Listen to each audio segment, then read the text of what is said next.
Okay, so the first thing you want to do when you get to your deployment point is you take your T-post, select an appropriate spot in the ground, and then place your T-post into the ground and secure it in place as much as possible using a mallet.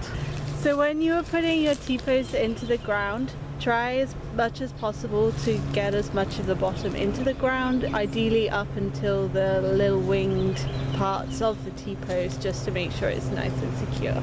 So when you come to putting your song meter minis onto the T-post, so you can secure it using a number of zip ties. Probably need about 2 to 4 zip ties to make sure it's nice and secure.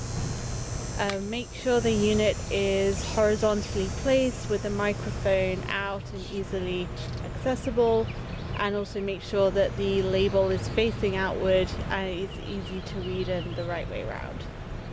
So if you want to just double check that the unit is actually recording as you set it, in the field you can remove the cover. You should see that the on switch is still on, the batteries are in place, the SD card is in place, and then very quickly you can just pair it with your phone just to double check that the recording period is set correctly.